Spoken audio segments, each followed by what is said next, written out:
মনে করে যে বেনামাজি হইলেও মুসলিম, না, বেনামাজি থেকে মুসলিম গণ্য করা হয় নাই। এজন্য ইমানের পরে নামাজের কথা আসবে, আর নামাজের পরে অন্য অন্য বিষয়ের কথা আসবে। নামাজ যার নাই তাকে বলা হবে না তুমি জাকাত দাও, যে নামাজ পড়ে না ওকে বলা হবে না তুমি কুরবানি করো, তুমি হজে যাও, বলা হবে না। ওকে আগে বলা হবে তুমি আগে সালাত পড়ো, নামাজ পড়ো। নামাজিদের জন্য কুরবানি, নামাজিদের জন্য হজ, নামাজিদের জন্য হচ্ছে সিয়াম। এই কথাটা যত তাড়াতাড়ি বুঝতে পারবেন তত তাড়াতাড়ি আপনি বিপদ থেকে মুক্ত। আপনি কোরআনের একটা আয়াতকে লক্ষ্য করেন, ছোট্ট একটা আয়াত, আল্লাহ কি বলেছেন? ইন্না আতাইনা কাল কাউসার। তারপরে আল্লাহ বলেছেন ফাসাল্লি লিরাব্বিকা ওয়ানহার, তুমি আগে নামাজ পড়ো তারপরে কুরবানি করো। ওখানেও আল্লাহ নামাজকে আগে এনেছেন, তারপরে কুরবানির কথাটা আসছে। তো যে কোনো জায়গায় আপনি আগে সালাদকে পাবেন, ইমানের পর যেটার স্থান এটাকে মূল্যায়ন করেন। আর না হলে এটা নিয়ে এই যে যারা এত কিছু এই সামনে কুরবানি আসতেছে, একটু পরে সেই কথাটা আসবে, আমরা বলবো। তো প্রথমে আসুন এই হজকে মূল্যায়ন করেন। হজ অনেক বড় একটা ইবাদত। হজ সম্পর্কে জীবনে একবার মাত্র, এটা নামাজের চাইতে সহজ, কিন্তু যদিও টাকা একটু খরচ বেশি মনে হচ্ছে, কিন্তু এটা নামাজের চাইতে সহজ। কেন? নামাজ আপনাকে মরার আগ পর্যন্ত পড়তে হবে, তাইলে আপনি মুসলিম। আর জীবনে টাকা হয়ে গেছে, একবার যদি হজ করে দিতে পারেন আপনি হাজি উপাধি পেয়ে যাচ্ছেন, মানে আল্লাহর কাছে আপনি একটা রোকন পুরো করে দিলেন সারা জীবনে মাত্র একবার।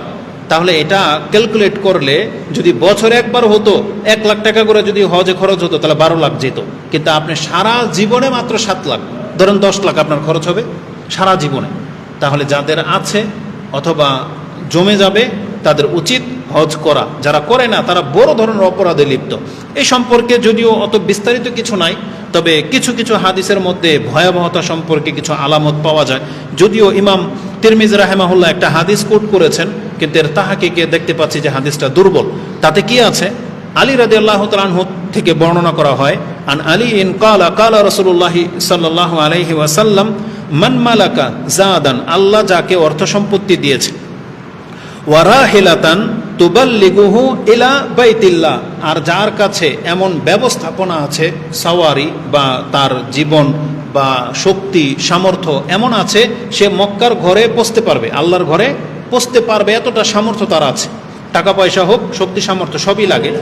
অনেক টাকা পয়সাওয়ালা আছে যার শক্তি নাই, অনেক বয়স্ক বা অসুস্থ, সে হজে যেতে পারবে না। অনেক মহিলারা আছে, অনেক টাকা আছে, কিন্তু সে মাহরম ছাড়া যেতে পারবে না।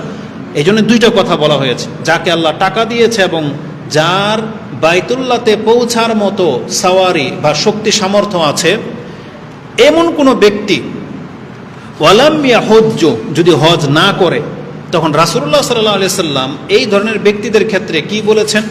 আমরা যেমন আমাদের সন্তানদেরকে বলি, ছোট ভাইকে বলেন, অনেক সময় টিচার ছাত্রদেরকে বলেন যে ও ফেল করুক বা পাশ করুক আমার কিছু যায় আসে না। বাপ মা অনেক সময় রেগে গেলে অনেক সন্তান সম্পর্কে বলে ও রাস্তাঘাটে পড়ে মরুক না কি হোক না হোক, ওগুলো আমার আর চিন্তা নাই, বলে কিনা এরকম? কখন বলে এটা?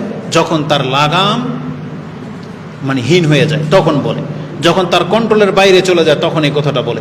তো রাসূল সাল্লাল্লাহু আলাইহি সাল্লাম ঠিক এই কথাটাই বলেছেন। এটা কত বড় একটা ধমক যে ওয়ালাম ইউহাজ্জু, যাদের সামর্থ্য থাকা সত্ত্বেও যদি হজ না করে, ফালা আলাইহি, তাহলে আমি তার উপরে সে কিভাবে মরতে সেটা দেখি না, আইয়ামুতা ইয়াহুদিয়ান আও নাসরানিয়ান, এই ব্যক্তির মৃত্যুটা ইহুদির উপরে হোক না হলে খ্রিস্টান রূপে হোক, তাতে কিছু যায় আসে না। তার মানে মুসলমান কিন্তু বলা হয়নি, বলা হয়েছে কোনো মুসলিম সামর্থ্যবান মক্কাতে পৌঁছতে পারবে এমন ব্যক্তি সামর্থ্য থাকা সত্ত্বেও যদি হজে না যায়, তাহলে এর মৃত্যুটা ইহুদি অবস্থায় হোক অথবা খ্রিস্টান রূপে হোক, তাতে কিছু যায় আসে না। তার মানে দুইটাই তো একই, ইহুদি খ্রিস্টান হয়ে মরুক। তো এত বড় ধমক দেওয়া হয়েছে, যেটা ইমাম তিরমিজি কোট করেছেন। এটা 812 নম্বরে পেয়ে যাবেন। যদিও নাসিরউদ্দিন আলবানী তাহকিক করে বলেছেন যে হাদিসটা দুর্বল, এটা রাসূলুল্লাহ সাল্লাল্লাহু আলাইহি সাল্লামের উক্তি না। কেউ এটাকে উমর রাদিয়াল্লাহু তাআলার উক্তি বলেও পেশ করেছেন, কিন্তু অনেক বড় একটা ধমক। যদি এমন কিছু হয় তাহলে অবশ্যই কিন্তু ধরা খেয়ে যাবেন। এজন্য অবশ্যই সামর্থ্যবানদেরকে উচিত হজ নিয়ে খেলতামশা না করা। এটা একটা ফরজ ইবাদত, আর ফরজ তার উপরেই ফরজ হয় যাকে আল্লাহ সেই সামর্থ্য দেন।